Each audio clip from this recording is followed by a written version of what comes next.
Siapakah Alkoma? Dan mengapa Alkoma? Tentu menjadi tanda tanya bagi semua.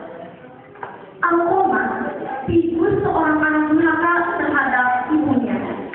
Suatu pelajaran yang sekali dalam bagaimana seharusnya anak manusia terhadap ibunya. Dapat kita lihat dari kisah Nabi Muhammad SAW yang dialami Alkoma. Alkoma tergolong sahabat Nabi yang saleh, rajin beribadah, dan aktif menegakkan agama Islam. Dimanapun Nabi berperang, di situ pula Alkoma ikut serta. Sujud badannya penuh dengan bekas luka, tombak atau anak panah, semua membuktikan betapa banyaknya peperangan yang ia ikuti. Namun, ketika menghadapi kematiannya, ia sangat menderita, terkejang-kejang, sangat mengerikan. Mulutnya sudah terkunci, sehingga ia tidak mampu lagi untuk mengatakan kata tauhid. La ilaha illallah yang dibisikkan oleh sahabatnya. Tentu saja oleh sahabatnya merasa terheran-heran pada sedih. Mengapa semua demikian diberikan pada saat kematian? Padahal Alkoma tergolong sahabat Nabi yang taat dan baik. Kenapa demikian? Mengapa? Peristiwa itu diberitahukan kepada Rasulullah SAW. Beliau sangat terkejut dan beliau segera bertindak. Beliau bertanya kepada istri Alkoma, apakah Alkoma masih mempunyai kedua orang tuanya? Istri Alkoma memberikan jawabannya. Ya, Alkoma masih mempunyai kedua orang tuanya yang sudah mati. Beliau menugaskan Ali bin Abi Thalib untuk menemui rumah ibu Alkoma yang tinggal di kampung. Ali pergi dengan menunggangi kuda.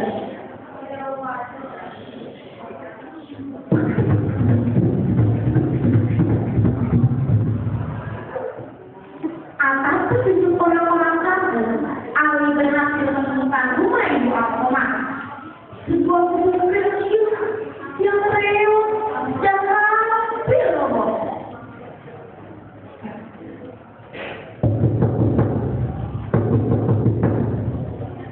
Assalamualaikum, kata Ali membaca salam sambil mengetuk.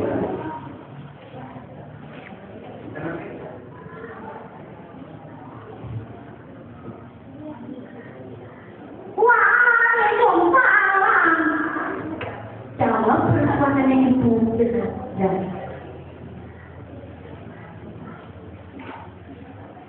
Apakah ini rumah ibu Alkoma?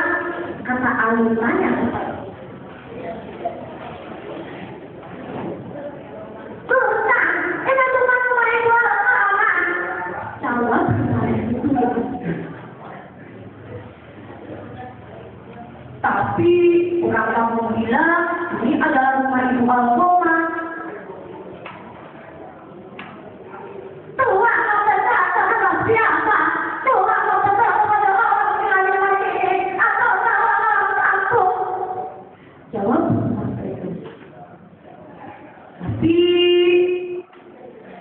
ini adalah rumahku. Jadi bukan rumah ibu Alkoma. Bukan. Aku adalah seorang perempuan yang pernah mengandungnya, melahirkannya, dan membesarkannya. Jika lapar, ku beri dia makan, sampai-sampai aku belum makan sudah 2 hari. Jika dia sakit, ku gendong dengan kedua tanganku ini. Tidak mungkin saya pegang atau kencing. Namun, aku sedang mempunyai kata apa-apa lagi dengannya. Saya yang sakit hati kepadanya. Ali sangat terharu mendengar cerita nenek tersebut. Ibu, kata Ali, saat ini Alkoma sedemikian sakit yang begitu parah. Barangkali ayahnya sudah dekat. Apakah ibu tidak akan memaafkan kesalahan Alkoma? Tidak, aku tidak akan memaafkannya, jawab perempuan itu.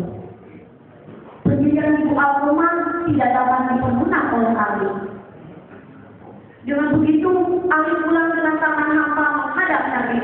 Segala peristiwa diberitahukan kepada beliau, namun beliau tidak pernah putus asa. Beliau menugaskan Ali bin Abi Thalib untuk menemui rumah Ibu Alqamah yang kedua kalinya. Katakanlah bahwa Nabi yang memanggilnya. Karena Nabi yang memanggilnya, Ibu Alqamah ini berangkat bersama Ali. Setelah dia tiba, dia ditanya oleh beliau, "Ibukah Ibu Alqamah?" "Sabda."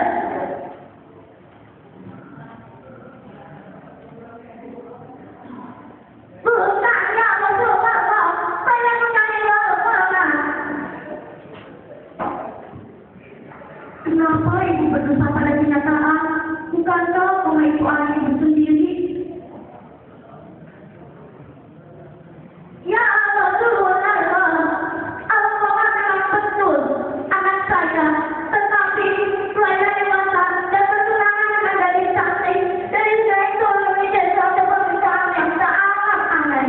Dia bisa jadi kawin setelah pemilihan hubungan antara saya dengan Alqamah begitu dekat. Yang rupanya Alqamah lebih mencintai istri yang berkatanya daripada istrinya sendiri. Bahkan saya dicampakkan dari sampingnya. Maka dia datang menengok, mendapatkan sangat semoga saya tidak. Maka saat itulah saya relakan keputusan saya dengan Alqamah. Memang betul Alqamah masih dari saya.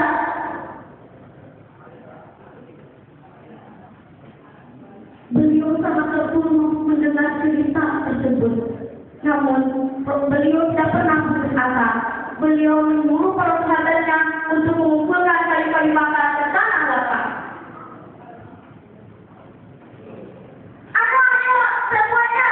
Rasul menyuruh kita untuk mengumpulkan kayu-kayu bakar. Yo, cepat! Rasul menyuruh kita untuk mengumpulkan kayu-kayu bakar.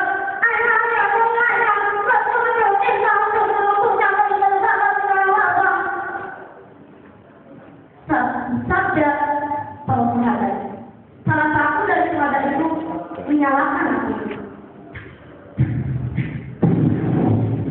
Dengan hebatnya api berkobar-kobar, Nabi menyuruh para sahabatnya untuk menggotong ramai-ramai di bawah keluar Alqamah. Ibu,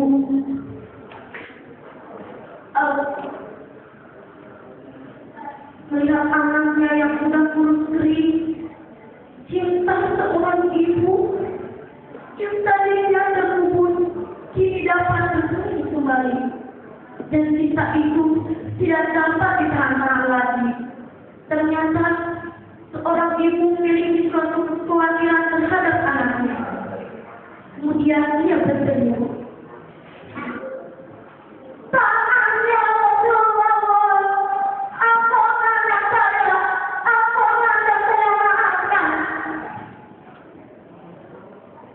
tiba-tiba seolah-olah angin cerah bertiup.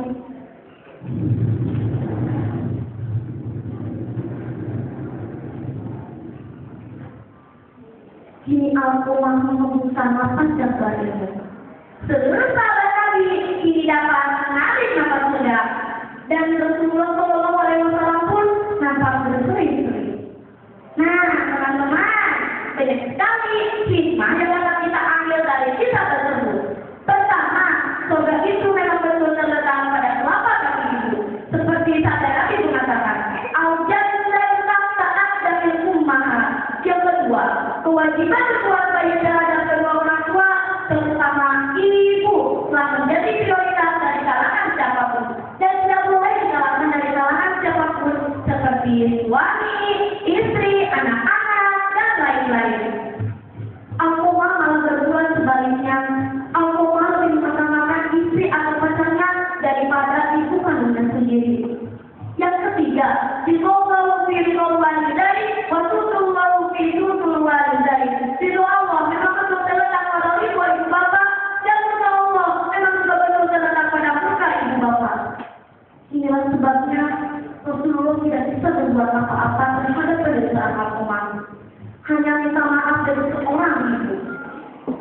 mas-mas, cukup sekian cerita